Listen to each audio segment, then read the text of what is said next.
ছাত্ৰ ছাত্ৰীসকল আজি মই তোমালোকৰ বাবে লৈ আহিছোঁ অসমীয়া ব্যাকৰণৰ এটা গুৰুত্বপূৰ্ণ আৰু খুব সুন্দৰ দিশ সেয়া হৈছে নক্তবিধি আৰু খত্তবিধি অৱশ্যে মূল পাঠদানলৈ যোৱাৰ আগতে মই তোমালোকক এটা অনুৰোধ জনাব বিচাৰোঁ যে যদি তোমালোকৰ এই পাঠদান কাৰ্যসূচী ভাল লাগিছে বা তোমালোকে কিছু পৰিমাণে হ'লেও ইয়াৰ পৰা উপকৃত হৈছা তেতিয়াহ'লে চেনেলটো তোমালোকে ছাবস্ক্ৰাইব কৰিবা আৰু লাইক কৰিবা যাতে মোৰ চেনেলটো আৰু আগুৱাই নিবলৈ মোৰ সুবিধা হয় এতিয়া প্ৰথম আমি আহোঁ নক্তবিধিলৈ প্ৰথমে তোমালোকক দুটা শব্দ দেখুৱাইছোঁ সেয়া হৈছে বৰ্ণ আৰু কাৰণ এই শব্দ দুটালৈ তোমালোকে মন কৰা বৰ্ণ শব্দটো যেতিয়া আমি বানান লিখোঁ আমি সদায় মূৰ্ধন্য ন লিখোঁ বা আমি কাৰণ শব্দটো যেতিয়া আমি লিখোঁ তেতিয়া আমি কি কৰোঁ সদায় মূৰ্ধন্য ন দিওঁ কথাটো হৈছে সেইটোৱে আমি কিয় দিওঁ এই যে ক'লোঁ সদায় আমি মূৰ্ধন্য ন লিখোঁ কিয় লিখোঁ নিশ্চয় তাৰ অন্তৰালত কিছু কথা থাকিব বা যুক্তি থাকিব আৰু সেই কথাখিনি জানিবৰ কাৰণে যে আমি কিছুমান শব্দত কিয় আমি মূৰ্ধন্য ন ব্যৱহাৰ কৰিবলগীয়া হয় বা কিছুমান শব্দত আমি কিয় মূৰ্ধন্য খ ব্যৱহাৰ কৰিবলগীয়া হয় সদায় সেই কথাবিলাক জানিবৰ কাৰণে আজি মই তোমালোকলৈ নক্তবিধি আৰু খত্তবিধিৰ এই ধাৰণাটো লৈ আহিছোঁ এতিয়া চোৱা এই যে আমি মূৰ্ধন্য ন দিলোঁ সেই মূৰ্ধন্য ন দিয়াৰ আঁৰত কিছু কাৰণ আছে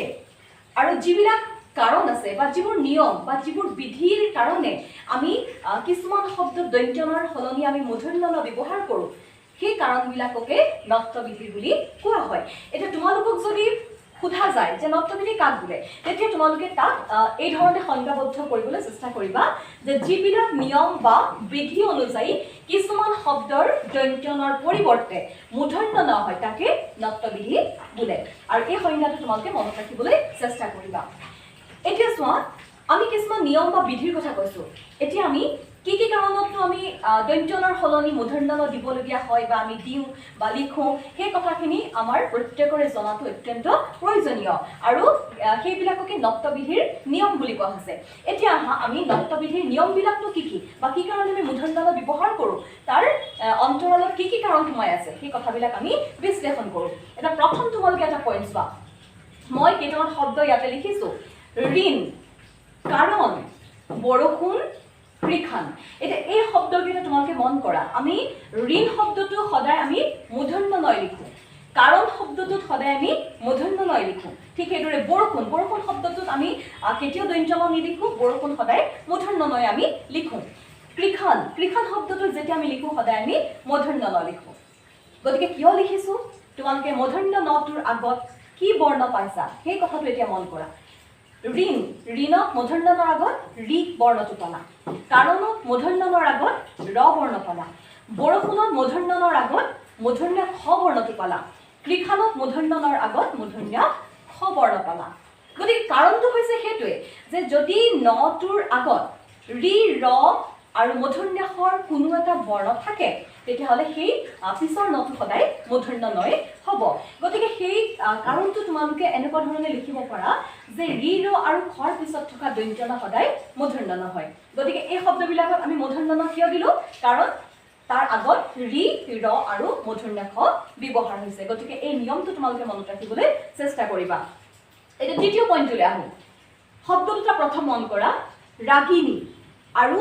কৃপণ এতিয়া ৰাগিনী শব্দটো যেতিয়া আমি লিখোঁ ৰাগিনী সদায় আমি মূৰ্ধন্য ন লিখোঁ কেতিয়াও দন্ত্য ন নহয় বা কৃপণ শব্দটো যেতিয়া আমি লিখোঁ সদায় আমি মূৰ্ধন্য ন লিখোঁ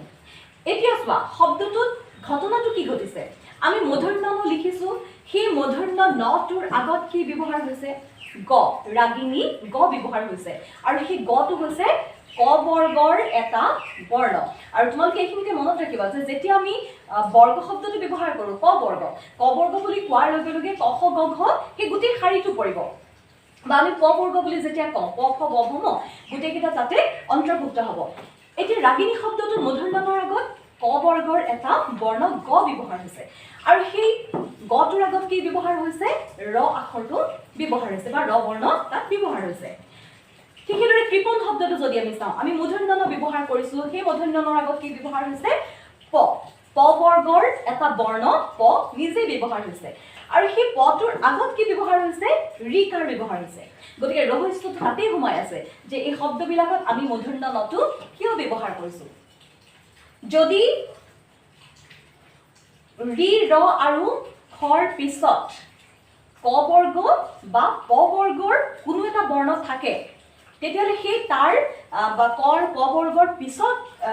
বৰ্ণৰ পিছত যিটো ন থাকিব সেই নটো সদায় কি হ'ব মূৰ্ধন্য ন হ'ব অৰ্থাৎ কথাটো আমি এনেকুৱা ধৰণে ক'ব পাৰোঁ যে যিকোনো এটা শব্দ যদি ন থাকে সেই নটোৰ আগৰ বৰ্ণটো যদি ক আৰু প বৰ্গৰ কোনো এটা বৰ্ণ হয় আৰু সেই ক বৰ্গৰ প বৰ্গৰ বৰ্ণটোৰ আগত যদি ৰি ৰ আৰু মূৰ্ধন্য আখৰ কোনোবা এটা বৰ্ণ থাকে তেতিয়াহ'লে সেইটো সদায় মূৰ্ধন্য নয়ে হ'ব গতিকে এই নিয়মটো তোমালোকে এনেকুৱা ধৰণে লিখিব পাৰা যে ৰি ৰ আৰু মূৰ্ধন্য আখৰ পিছত যদি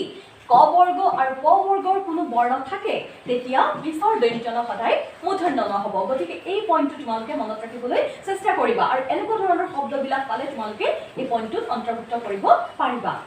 এতিয়া আহোঁ 3 নম্বৰ পইণ্টলৈ তাত প্ৰথমে তোমালোকে শব্দকেইটা মন কৰা নাৰায়ণ ৰাৱণ গ্ৰহণ এতিয়া নাৰায়ণ শব্দটো যেতিয়া আমি বানান লিখোঁ আমি সদায় নাৰায়ণ মূৰ্ধন্য ন লিখোঁ আৰু সেই মূৰ্ধন্য নৰ আগত কি ব্যৱহাৰ হৈছে সেইটো মন কৰা অন্তস্থ য় ঠিক সেইদৰে ৰাৱণ শব্দটো আমি সদায় মূৰ্ধন্য ন লিখোঁ আৰু সেই মূৰ্ধন্য নৰ আগত কি ব্যৱহাৰ হৈছে ৱ ব্যৱহাৰ হৈছে ঠিক সেইদৰে গ্ৰহণ শব্দটো আমি সদায় মূৰ্ধন্য ন লিখোঁ আৰু সেই মূৰ্ধন্য নৰ আগত কি ব্যৱহাৰ হৈছে এইটো মন কৰা গ্ৰহণ মূৰ্ধন্য নৰ আগত হ ব্যৱহাৰ হৈছে গতিকে এটা গুৰুত্বপূৰ্ণ কথাটো হ'ল নাৰায়ণ ৰাৱণ গ্ৰহণ এই শব্দকেইটা যদি আমি চাওঁ আমি দেখিম যে মূৰ্ধন্য নটোৰ আগত কি ব্যৱহাৰ হৈছে অন্তস্থ য় ব্যৱহাৰ হৈছে ৱ ব্যৱহাৰ হৈছে হ ব্যৱহাৰ হৈছে গতিকে গোটেই কথাখিনি তাতেই সোমাই আছে যে যদি ৰি ৰসৰ পিছত যদি অন্তস্থ য় ৱ হ আৰু অনুস্বাৰ থাকে তেতিয়াহ'লে তাৰ পিছৰ দন্ত্য ন সদায় কি হ'ব মূৰ্ধন্য ন হ'ব অৰ্থাৎ যদি নটোৰ আগত যদি অন্তস্থ য় ৱ হ আৰু অনুস্বাৰ থাকে আৰু তাৰ আগত যদি ৰি ৰসৰ কোনোবা এটা বৰ্ণ হ'লেও থাকে তেতিয়াহ'লে সেই শেষৰ যিটো ন বহিব সেইটো সদায় দন্ত্য ন নহয় মূৰ্ধন্য ন হ'ব গতিকে এই পইণ্টটো তোমালোকে এনেকুৱা ধৰণে লিখিবা যে ৰি ৰ আৰু মূৰ্ধন্যাখৰ পিছত যদি অন্তস্থ য় ৱ হ আৰু অনুস্বাৰ থাকে তেতিয়া পিছৰ দন্ত্য ন মূৰ্ধন্য নহয় এতিয়া নাৰায়ণ শব্দটো নৰ আগত অন্তস্থ য় আছিলে তাৰ আগত ৰ ব্যৱহাৰ হৈছে ৰাৱণ শব্দটো মূৰ্ধন্য ন হয় কিয় হয় কাৰণ তাৰ আগত ৱ আছে আৰু ৱৰ আগত ৰ আছে গ্ৰহণ শব্দটো মূৰ্ধন্য ন কিয় হ'ল তাৰ আগত হ ব্যৱহাৰ হৈছে আৰু তাৰ আগত কি আছে ৰকাৰ আছে গতিকে ৰি ৰসৰ পিছত অন্তস্থ য় ৱ হ আৰু অনুস্বাৰ থাকিলে তাৰ পিছৰ ন সদায় মূৰ্ধন্য ন হ'ব এতিয়া আহোঁ পিছৰ পইণ্টটোলৈ ইয়াত শব্দকেইটা মন কৰা কণ্টক কণ্ঠ পিণ্ড এতিয়া কণ্ঠ শব্দটো যেতিয়া আমি লিখোঁ আমি নিজে বানানটো যেতিয়া লিখোঁ আমি নিজে গম পাম যে কণ্ঠ শব্দটো তাত নটো কাৰ লগত যুক্ত হৈ আছে মূৰ্ধন্য নয়প্ৰান্ত আমি লিখোঁ নটো মূৰ্ধন্য তৰ লগত যুক্ত হৈ আছে তাৰপিছত কণ্ঠ শব্দটো যেতিয়া আমি লিখোঁ আমি নিজেই গম পাওঁ যে তাত আমি মূৰ্ধন্য ন দিওঁ আৰু সেই মূৰ্ধন্য ন কাৰ লগত যুক্ত হৈ থাকিব মূৰ্ধন্য থৰ লগত যুক্ত হৈ থাকিব ঠিক সেইদৰে পিণ্ড শব্দটো যেতিয়া আমি লিখিছোঁ নটো কাৰ লগত যুক্ত হৈ আছে মূৰ্ধন্য দৰ লগত যুক্ত হৈ আছে গতিকে ইয়াত আমি দেখিলোঁ যে মূৰ্ধন্য ন কিয় হৈছে কাৰণ কি মূৰ্ধন্য ত বৰ্গৰ কোনো এটা আখৰৰ লগত সি যুক্ত হৈ আছে যেতিয়া মূৰ্ধন্য ত বৰ্গৰ কোনো এটা আখৰৰ লগত যুক্ত হৈ থাকিব তেতিয়া সেই নটো সদায় মূৰ্ধন্য নয় হ'ব আৰু সেইটো কাৰণে কণ্টকত আমি দন্ত্য নয়ত্ৰান্ত কেতিয়াও নিলিখোঁ আমি সদায় কি লিখিম মূৰ্ধন্য নয়ত্ৰান্ত সেইটো লিখিম বা কণ্ঠত মূৰ্ধন্য নয়ত্ৰান্ত কেলে লিখিছোঁ কাৰণ সি মূৰ্ধন্য ত বৰ্গৰ কোনো আখৰ মূৰ্ধন্য ত মূৰ্ধন্য থ মূৰ্ধন্য দ যিকোনো হ'ব পাৰে সি গতিকে মূৰ্ধন্য ত বৰ্গৰ আখৰৰ লগত যুক্ত হোৱাৰ কাৰণে আমি কি লিখিছোঁ সেই নটো সদায় আমি মূৰ্ধন্য নয় লিখোঁ ঠিক সেইদৰে তাৰ পিছৰ পইণ্টটোলৈ তোমালোকে মন কৰা উত্তৰায়ণ চান্দ্ৰায়ণ পৰায়ণ ইয়াত মই তোমালোকক সন্ধিটো ভাঙি দেখুওৱা নাই মই মুখেৰে কৈ দিছোঁ তোমালোকৰ সুবিধাৰ কাৰণে উত্তৰায়ণ যদি উত্তৰায়ণ শব্দটো ভাঙি চাওঁ সেইটো তেতিয়াহ'লে কি হ'ব উত্তৰ যোগ অয়ন উত্তৰায়ণ ঠিক সেইদৰে চান্দ্ৰায়ণ শব্দটো যেতিয়া আমি ভাঙিম চান্দ্ৰ যোগ অয়ন তাত অয়ন শব্দটো লগ লাগিছে ঠিক সেইদৰে পৰায়ণ শব্দটো যেতিয়া আমি ভাঙিম তেতিয়া কি হ'ব পৰ যোগ অয়ন পৰায়ণ এতিয়া এটা কথা তোমালোকে মন কৰা এই যে মই অয়ন শব্দটো কৈছোঁ উত্তৰ যোগ অয়ন উত্তৰায়ণ বা পৰ যোগ অয়ন চান্দ্ৰ যোগ অয়ন এই অয়ন শব্দটো কিন্তু যেতিয়া আমি লিখোঁ সেই অয়ন শব্দটো কিন্তু দন্ত্য ন আমি লিখোঁ আৰু অয়ন মানে হৈছে পথ অয়ন শব্দটো সদায় দন্ত্য ন কিন্তু সেই অয়ন শব্দটো যেতিয়া উত্তৰ চান্দ্ৰ পৰ এই তিনিটাৰ পিছত যেতিয়া লগ লাগিব তেতিয়া সেই অয়নৰ দন্ত্যন কিন্তু দন্ত্যন হৈ নাথাকে, সি মূৰ্ধন্য নলৈ ৰূপান্তৰিত হ'ব। আৰু কিয় ৰূপান্তৰিত হ'ল তাৰ কাৰণটো হৈছে সেইটোৱে, যিহেতু সি সেই অয়ন শব্দটো কাৰ লগত লগ লাগিলে, উত্তৰ চান্দ্ৰ পৰ। এই শব্দকেইটা মনত ৰাখিবা, এই শব্দকেইটাৰ পিছত সেই অয়ন শব্দটো লগ লগাৰ কাৰণেই সি দন্ত্যন নহৈ মূৰ্ধন্য নহ'ল। কাৰণ আমি এনেই অয়ন শব্দটো যেতিয়া লিখোঁ, আমি ইয়াত মই দেখুৱাইছোঁ সেইটো সদায় দন্ত্যন লিখোঁ, আৰু যিহেতু ই উত্তৰ চান্দ্ৰ পৰৰ লগত লগ লাগিছে গতিকে সি সদায় মূৰ্ধন্য নলৈ ৰূপান্তৰিত হ'ব। এই পইণ্টটো তোমালোকে এনেকৈ লিখিব পাৰিবা যে উত্তৰ চান্দ্ৰ পৰ আদি শব্দ আগত থাকিলে পাছৰ অয়ন শব্দৰ দন্ত্যন মূৰ্ধন্য নহয়। গতিকে পইণ্টটো তোমালোকে মনত ৰাখিবলৈ চেষ্টা কৰিবা। তাৰ পিছৰ পইণ্টটোলৈ আহোঁ। মই কেইটামান শব্দ মই তোমালোকক ইয়াত সুবিধাৰ কাৰণে ভাঙি দেখুৱাইছোঁ যে পূৰ্বাহ্ন। পূৰ্বাহ্ন শব্দটো যেতিয়া আমি ভাঙিম তেতিয়া আমি কি লিখিম, পূৰ্বযোগ অহ্ন, পূৰ্বাহ্ন। হয়নেহ্ন, সেইটো অহ্নটোত সেইটোত অহ্ন শব্দটো দন্ত্যান। ঠিক সেইদৰে পৰাহ্ন, পৰযোগ অহ্ন, তাতো অহ্নটো দন্ত্যান। অপৰাহ্ন, অপৰযোগ অহ্ন, অহ্ন দন্ত্যান, অপৰাহ্ন শব্দটো সৃষ্টি হৈছে। এতিয়া তোমালোকে এটা কথা মন কৰা, পূৰ্বাহ্ন তাত কিন্তু আমি হয়নেহ্ন যিটো লিখিছোঁ সেইটো মূৰ্ধন্য ন, পৰাহ্ন মূৰ্ধন্য ন, অপৰাহ্ন মূৰ্ধন্য ন। গতিকে স্বাভাৱিকতে মনত প্ৰশ্ন হয় যে আমি পূৰ্বাহ্নত আমি মূৰ্ধন্য ন লিখিছোঁ, পৰাহ্নত আমি মূৰ্ধন্য ন দিছোঁ বা অপৰাহ্নত আমি মূৰ্ধন্য ন ব্যৱহাৰ কৰিছোঁ, কিন্তু যিটো অহ্ন যিটো শব্দ সেই অহ্ন শব্দটো হয়নেহ্ন আমি দন্ত্যন ব্যৱহাৰ কৰোঁ। তেতিয়াহ'লে কিয় আমি মূল শব্দটোত মূৰ্ধন্য ন লিখিলোঁ? তাৰ কাৰণ হৈছে এইটোৱে যে অহ্ন শব্দটো পূৰ্বৰ লগত লগ লাগিছে, পৰৰ লগত লগ লাগিছে আৰু অপৰ শব্দৰ লগত লগ লাগি ই এটা সন্ধিবদ্ধ সৃষ্টি কৰিছে শব্দ, আৰু সেই নতুন শব্দটোত আমি মূৰ্ধন্য ন ব্যৱহাৰ কৰিম। আৰু কাৰণটো সেইটোৱে যে পূৰ্ব, পৰ, অপৰ এই তিনিটা শব্দৰ লগত যদি অহ্ন শব্দ যোগ হয় বা অহ্ন শব্দটোৰ আগত যদি এই তিনিটা শব্দ থাকে, পূৰ্ব থাকে, পৰ থাকে বা অপৰ থাকে, তেতিয়াহ'লে সেই পিছৰ যিটো ন হ'ব মূল শব্দটো, সেই নটো সদায় মূৰ্ধন্য ন হ'ব। গতিকে এই কাৰণটো তোমালোকে মনত ৰাখিবলৈ চেষ্টা কৰিবা। আৰু তোমালোকে এই ধৰণে ইয়াক লিখিব পাৰা যে পূৰ্ব, পৰ, অপৰ আদি শব্দ আগত থাকিলে পাছৰ অহ্ন শব্দৰ দন্ত্য ন মূৰ্ধন্য ন হয়। গতিকে এইখিনি হৈছে নপ্তবিধি হোৱাৰ কিছুমান নিয়ম। এতিয়া মই তোমালোকক আৰু এটা গুৰুত্বপূৰ্ণ কথা ক'বলৈ যাওঁ যে এই নিয়মখিনিতো আমি মনত ৰাখিবই লাগিব, কিন্তু তোমালোকে এটা কথা মন কৰিবা, ব্যাকৰণৰ কিতাপত বহুতবিলাক তোমালোকে পাবা কিছুমান শব্দ কোনো নিয়মত নপৰে, স্বাভাৱিকতেই মূৰ্ধন্য নহয় বা স্বাভাৱিকতেই মূৰ্ধন্য হয়, সেইবিলাকক কোনো নিয়মত আমি আবদ্ধ কৰিব নোৱাৰোঁ। তেনেকুৱা কিছুমান শব্দ ব্যাকৰণৰ কিতাপত তোমালোকে পাবা। যিহেতু মোৰ ঠাইৰ অসুবিধা গতিকে মই স্বাভাৱিকতে হোৱাৰ গোটেইবিলাক শব্দ ইয়াত দেখুৱাব তোমালোকক পৰা নাই, মাত্ৰ মই কেইটামান উদাহৰণ ইয়াত দেখুৱাইছোঁ। বাণিজ্য, বাণিজ্য শব্দটো আমি বত আকাৰ মূৰ্ধন্য ন হস্যইকাৰ দিওঁ, এইটো কিন্তু কিয় মূৰ্ধন্য ন হ'ল কোনো কাৰণ নাই, ই স্বাভাৱিকতেই মূৰ্ধন্য নহয়। আৰু সেইকাৰণে স্বাভাৱিকতে মূৰ্ধন্য নোহোৱাৰ কিছুমান শব্দৰ তালিকা ব্যাকৰণৰ কিতাপত দিয়া আছে। ঠিক সেইদৰে শোণিত, শোণিত শব্দটো আমি মূৰ্ধন্য ন লিখোঁ, কিন্তু এইটোৰ কাৰণ আমি একো অন্তৰ্ভুক্ত কৰিব নোৱাৰোঁ, কোনোটো নিয়মত আমি ইয়াক সন্নিৱিষ্ট কৰিব নোৱাৰোঁ। ই হৈছে এটা স্বাভাৱিকতে মূৰ্ধন্য নোহোৱা এটা শব্দ। ঠিক সেইদৰে নিপুণ, কল্যাণ, লৱণ, মই মাত্ৰ কেইটামান উদাহৰণ ইয়াত দেখুৱাইছোঁ, সেইবিলাকত স্বাভাৱিকতে মূৰ্ধন্য নহয়, তাৰ কোনো কাৰণ বা যুক্তি বা নিয়ম কিন্তু নাই। গতিকে এইখিনি হৈছে নপ্তবিধিৰ কিছু নিয়ম, আৰু তোমালোকে ইয়াত মই মাত্ৰ 6টা নিয়ম তোমালোকক দেখুৱাইছোঁ, আৰু তোমালোকে নাভাবিবা যে নপ্তবিধিৰ অকল এই 6টা নিয়মেই আছে। আচলতে ব্যাকৰণৰ কিতাপত বহুতবিলাক নপ্তবিধিৰ নিয়ম দেখুওৱা হৈছে। তোমালোকে অধিক বিস্তৃতভাৱে জানিবলৈ হ'লে ব্যাকৰণৰ কিতাপ পঢ়িবই লাগিব, ব্যাকৰণৰ কিতাপ চাবই লাগিব, তেতিয়া তোমালোকে আৰু অধিক জানিবলৈ সক্ষম হ'বা। তাৰপিছত মই এটা কথা কওঁ, যদিও ব্যাকৰণৰ কিতাপত বহুতবিলাক নিয়ম সন্নিৱিষ্ট কৰা হৈছে, সেইখিনি তোমালোকেতো জানিব লাগিবই, কিন্তু তোমালোকৰ সুবিধাৰ কাৰণে মই এটা সহজ কৰি কথা ক'বলৈ যাওঁ যে পৰীক্ষাত যিসমূহ শব্দ আহি থকা দেখা যায় প্ৰায়বিলাক কিন্তু এই নিয়মকেইটাৰ ভিতৰতে আমি আহি থকা দেখা পাওঁ। গতিকে তোমালোকে খুব সুন্দৰভাৱে এই 6টা নিয়ম মনত ৰাখিবলৈ চেষ্টা কৰিবা। গতিকে নপ্তবিধিৰ মই ক'বলগীয়া কথাখিনি ইমানখিনিয়েই। ছাত্ৰ ছাত্ৰীসকল, আমি ইতিমধ্যে নপ্তবিধিৰ বিষয়ে আলোচনা কৰিলোঁ। আহাচোন এতিয়া সপ্তবিধি সম্পৰ্কে আমি আলোচনা কৰোঁ। প্ৰথম তোমালোকে দুটা শব্দলৈ মন কৰা,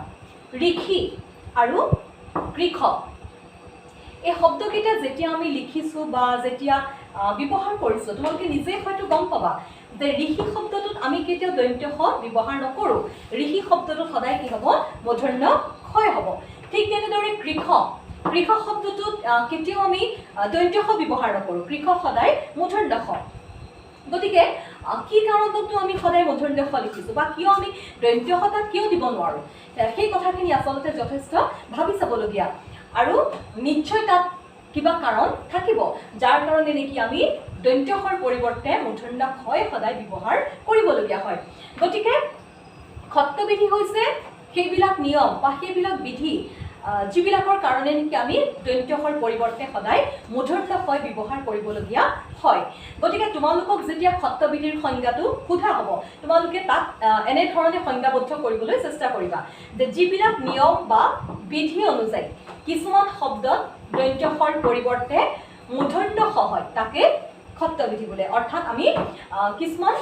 নিয়ম আছে বা কিছুমান বিধি আছে যিবিলাক নিয়মৰ কাৰণে বা যিবিলাক বিধিৰ কাৰণে আমি দন্ত্য স নিদি তাত সদায় মূৰ্ধন্য ক্ষয় ব্যৱহাৰ কৰোঁ আৰু সেইবিলাকে হৈছে সত্যবিধি এতিয়া নত্যবিধিত যেনেদৰে তোমালোকে কিছুমান নিয়ম পাইছিলা ঠিক তেনেদৰে সত্যবিধিতো কিছুমান নিয়ম বা বিধি আছে বা আমি কি কাৰণত আমি দন্ত্য সৰ পৰিৱৰ্তে মূৰ্ধন্য স লিখিবলগীয়া হয় বা ব্যৱহাৰ কৰিবলগীয়া হয় সেইখিনিক আমি সত্যবিধিৰ নিয়ম বা বিধি বুলি কওঁ এতিয়া প্ৰথম মই 1 নম্বৰ পইণ্টলৈ আহোঁ তোমালোকে শব্দ দুটা মন কৰিবা কৃষি আৰু তৃষা কৃষি শব্দটোৰ যিটো বানান সেই বানানটো তোমালোকে মন কৰা কত ৰিকাৰ আৰু মূৰ্ধন্য স তাত কৃষি কেতিয়াও দন্ত্য স হ'ব নোৱাৰে কৃষি সদায় মূৰ্ধন্য স আমি ব্যৱহাৰ কৰোঁ ঠিক সেইদৰে তৃষা তৃষা শব্দটো যেতিয়া আমি লিখোঁ বানান যেতিয়া লিখোঁ আমি কেতিয়াও দন্ত্য স নিদিওঁ আমি সদায় তৃষাত মূৰ্ধন্য স দিওঁ এতিয়া তোমালোকে চোৱা এই মূৰ্ধন্য সটোৰ আগত কি আছে এটা ৰিকাৰ আছে কৃষি শব্দটো মূৰ্ধন্য সৰ আগত কি আছে ৰিকাৰ আছে গতিকে কাৰণটো হৈছে সেইটোৱে যে যদি আগত ৰিকাৰ থাকিব তেতিয়াহ'লে সেই ৰিকাৰৰ পিছত যিটো স থাকিব সেইটো সদায় মূৰ্ধন্য স হ'ব গতিকে ইয়াৰ যিটো নিয়ম বা যিটো বিধি সেইটো তোমালোকে এনেকুৱা ধৰণে লিখিব পাৰা যে ৰিকাৰৰ পিছত থকা দন্ত্য স সদায় মূৰ্ধন্য স হ'ব গতিকে পৰীক্ষাত যদি তোমালোকে এনেকুৱা ধৰণৰ শব্দবিলাক পোৱা যে কৃষি তৃষা বা বৃষ সেই শব্দবিলাক তোমালোকে তেনেকুৱা ধৰণে পালে চকু মুদি তোমালোকে এই নিয়মত তোমালোকে অন্তৰ্ভুক্ত কৰিব পাৰিবা যে ৰিকাৰ আছে গতিকে ৰিকাৰৰ পিছত থকা দন্ত্য স মূৰ্ধন্য স হৈছে এতিয়া তোমালোকে 2 নম্বৰ পইণ্টলৈ মন কৰা মই ইয়াত কেইটামান উদাহৰণ দিছোঁ কষ্ট দুষ্ট ষষ্ঠ আৰু অষ্ঠ এতিয়া ইয়াৰ বানান কেইটালৈ যদি আমি মন কৰোঁ কষ্ট মূৰ্ধন্য ক্ষয়ত্ৰয়াস্ত এইটো কেতিয়াও দন্ত্য ক্ষয়ত্ৰয়াস্ত আমি কেতিয়াও নিলিখোঁ কষ্ট সদায় আমি মূৰ্ধন্য সৰ লগত মূৰ্ধন্য ত যুক্ত হৈ থাকিব দুষ্ট ইয়াতো আমি কি কৰিছোঁ মূৰ্ধন্য ক্ষয় ব্যৱহাৰ কৰিছোঁ আৰু সেই মূৰ্ধন্য সটো কাৰ লগত যুক্ত হৈ আছে মূৰ্ধন্য তৰ লগত ঠিক সেইদৰে ষষ্ঠ আমি এই ষষ্ঠ বানানটোত আমি মূৰ্ধন্য স ব্যৱহাৰ কৰিছোঁ আৰু সেই মূৰ্ধন্য সটো কাৰ লগত যুক্ত হৈ আছে মূৰ্ধন্য থৰ লগত যুক্ত হৈ আছে ঠিক সেইদৰে অষ্ঠ অষ্ঠ শব্দটোত মূৰ্ধন্য স ব্যৱহাৰ কৰিছোঁ আৰু সেই মূৰ্ধন্য সটো কাৰ লগত যুক্ত হৈ আছে মূৰ্ধন্য থৰ লগত গতিকে আমি চাবলগীয়া কথা হৈছে যে আমি সদায় ইয়াক কিয় মূৰ্ধন্য স দিলোঁ এই শব্দবিলাকত দন্ত্য স কিয় নহ'ল আচল কথা হৈছে এই মূৰ্ধন্য সটো কাৰ লগত যুক্ত হৈ আছে আমি ইয়াত দেখিছোঁ যে মূৰ্ধন্য তৰ লগত যুক্ত হৈছে আৰু মূৰ্ধন্য থৰ লগত যুক্ত হৈছে গতিকে ৰহস্যটো সেইটোৱে বা কাৰণটো সেইটোৱে যে যদি মূৰ্ধন্য ত আৰু মূৰ্ধন্য থৰ লগত লগ লাগি থাকে বা যদি যুক্ত হৈ থাকে তেতিয়াহ'লে তাৰ যিটো দন্ত্য স সদায় সেইটো মূৰ্ধন্য সলৈ পৰিৱৰ্তন বা কেতিয়াও দন্ত্য স নহয় সদায় মূৰ্ধন্য ক্ষয় তাত ব্যৱহাৰ হ'ব গতিকে তোমালোকে এনেকুৱা ধৰণৰ শব্দবিলাক এই পইণ্টটোত তোমালোকে অন্তৰ্ভুক্ত কৰিব পাৰিবা যে মূৰ্ধন্য ত আৰু মূৰ্ধন্য থৰ সৈতে যুক্ত হ'লে দন্ত্য স মূৰ্ধন্য স হয় এতিয়া আহোঁ 3 নম্বৰ পইণ্টটোলৈ আকৌ তোমালোকে ঠিক তেনেদৰে মই শব্দ তিনিটা লিখিছোঁ সেইকেইটা মন কৰা সুষম বিষম দুষ্কৰ্ম দুষ্কৰ্ম শব্দটো যেতিয়া আমি ভাঙিম তেতিয়া কি হ'ব দূৰ যোগ কৰ্ম দুষ্কৰ্ম এতিয়া তোমালোকে চোৱা সুষম সদায় মূৰ্ধন্য ক্ষয় ব্যৱহাৰ হয় বিষম সদায় মূৰ্ধন্য ক্ষয় হ'ব দুষ্কৰ্ম মূৰ্ধন্য ক্ষয় কয়াস্ক কেতিয়াও দন্ত্য ক্ষয় কয়াস্ক নহয় সদায় মূৰ্ধন্য ক্ষয় হ'ব কথাটো হ'ল কিয় হ'ল মূৰ্ধন্য ক্ষয় এতিয়া কথা হৈছে তোমালোকে নিশ্চয় উপসৰ্গৰ কিছু ধাৰণা হয়তো তোমালোকৰ আছে বা যদি নাইও মই অকণমান উপসৰ্গৰ বিষয়ে কৈ দিছোঁ সংস্কৃতত 20টা উপসৰ্গ আছে আৰু এই যে সুখম বিখম দুষ্কৰ্ম এইকেইটাত মূৰ্ধন্য ষ হৈছে সেই কথাটো উপসৰ্গৰ লগত অকণমান জড়িত হৈ আছে কেনেকৈ জড়িত হৈ আছে তোমালোকে চোৱা সুখম সু এটা উপসৰ্গ আমি কৈছোঁ সংস্কৃতত 20টা উপসৰ্গ আছিল সেই 20টা উপসৰ্গৰ ভিতৰৰে হৈছে ইউ এটা বিখম বি এটা উপসৰ্গ সেই 20টা উপসৰ্গৰ ভিতৰতে ইউ সোমাই আছে দুষ্কৰ্ম দুৰ এটা উপসৰ্গ আৰু সেই 20টা উপসৰ্গৰ ভিতৰত এই দুৰ উপসৰ্গটো সোমাই আছে গতিকে কাৰণটো সেইটোৱে মূৰ্ধন্য ষ কিয় হৈছে যিহেতু হু বি আৰু দুৰ এই তিনিটা উপসৰ্গ যিহেতু তাৰ আগত আছে গতিকে সেই হটো সদায় মূৰ্ধন্য ক্ষয়ে হ'ব গতিকে তোমালোকে এই পইণ্টটো এনেধৰণে বিশ্লেষণ কৰিব পাৰিবা যে হু দুৰ বি এই তিনিটা উপসৰ্গৰ পিছত থকা দন্ত্য ষ সদায় মূৰ্ধন্য ষ হয় গতিকে তোমালোকৰ পৰীক্ষাত যদি এই শব্দকেইটা আহে তোমালোকে মন কৰিবা হু এটা উপসৰ্গ বি এটা উপসৰ্গ দুষ্কৰ্ম দুৰ এটা উপসৰ্গ গতিকে চকু মুদি তোমালোকে কি কৰিবা এই পইণ্টটোত অন্তৰ্ভুক্ত কৰিব পাৰিবা 4 নম্বৰ পইণ্টটোলৈ মন কৰা ইয়াত মই কেইটামান শব্দ ভাঙি দেখুৱাইছোঁ ভূমিষ্ঠ ভূমিষ্ঠ শব্দটো যেতিয়া আমি লিখোঁ আমি কি লিখোঁ মূৰ্ধন্য ষ ভূমিষ্ঠ কিন্তু সেই ভূমিষ্ঠ শব্দটো যদি আমাক ভাঙিবলৈ দিয়ে তেতিয়া আমি কি কৰিম ভূমি যোগ স্থ সেই স্থটো কিন্তু দন্ত্য ষ সেইটো আকৌ মূৰ্ধন্য ষ নহয় ভূমি যোগ স্থ দন্ত্য ষ কিন্তু সেই শব্দটো যেতিয়া মূল শব্দলৈ পৰিণত হ'ল ভূমিষ্ঠ তাত কিন্তু আমি কি কৰিলোঁ মূৰ্ধন্য ষ ঠিক সেইদৰে গুষ্ঠ এই গুষ্ঠ শব্দটোৰ যিটো বানান সেইটো হৈছে মূৰ্ধন্য ষ মূৰ্ধন্য ষ থৰ লগত যুক্ত হৈ আছে কিন্তু সেই গুষ্ঠ শব্দটো যেতিয়া আমাক ভাঙিবলৈ দিয়া হ'ল আমি কেনেকৈ ভাঙিম যে গু যোগ স্থ দন্ত্য ষ তেতিয়া মূল শব্দটো হৈছে মূৰ্ধন্য ষ গুষ্ঠ আকৌ তেনেকৈ মন কৰা অংগুষ্ঠ এই অংগুষ্ঠ শব্দটো যেতিয়া আমি বানান লিখোঁ মূৰ্ধন্য ষ অংগুষ্ঠ কিন্তু সেই অংগুষ্ঠ শব্দটো যেতিয়া আমি ভাঙো আমি কেনেকৈ ভাঙো অংগু যোগ স্থ এই স্থটো কিন্তু দন্ত্য ষ গতিকে স্বাভাৱিকতে হয়তো তোমালোকৰ মনত প্ৰশ্ন হৈছে যে আমি ভূমিষ্ঠ গুষ্ঠ অংগুষ্ঠ আমি লিখিছোঁ মূৰ্ধন্য ষ কিন্তু যেতিয়া ভাঙিলোঁ সেইটো দন্ত্য ষ কিয় সলনি হ'ল কথাটো কিন্তু ভাবি যাবলগীয়া আৰু কথাটো ঠিক এনেকুৱা ধৰণৰ ভূমি গু অংগু এই তিনিটা শব্দ তোমালোকে মনত ৰাখিবা ভূমি গু অংগু এই তিনিটা শব্দ যদি আগত থাকে তেতিয়াহ'লে তাৰ পিছত যিটো স্থ থাকিব দন্ত্য ষ স্থ থাকিব সেই স্থ শব্দটো মূল শব্দটো সদায় মূৰ্ধন্য ষ হ'ব কিয় মূৰ্ধন্য ষ হ'ল কাৰণ সেই স্থ শব্দটোৰ আগত ভূমি গু অংগু এই তিনিটা শব্দ আছে গতিকে সেই পইণ্টটো তোমালোকে এনেকুৱা ধৰণে লিখিব পাৰিবা যে ভূমি গু অংগু শব্দৰ পাছত থকা স্থ শব্দৰ দন্ত্য ষ সদায় মূৰ্ধন্য ষ হয় এইটো এটা গুৰুত্বপূৰ্ণ কথা এতিয়া আহোঁ পিছৰ পইণ্টটোলৈ তাত মই এটা শব্দ দেখুৱাইছোঁ যুধিষ্ঠিৰ তোমালোকে স্বাভাৱিকতে যুধিষ্ঠিৰ শব্দটো যেতিয়া আমি লিখোঁ আমি কি লিখোঁ মূৰ্ধন্য ষ যুধিষ্ঠিৰ মূৰ্ধন্য ষ কিন্তু সেই যুধিষ্ঠিৰ শব্দটো যেতিয়া আমাক ভাঙিবলৈ দিয়ে আমি তেতিয়া কি কৰিম যে যুধি যোগ স্থিৰ সেই স্থিৰ শব্দটো কিন্তু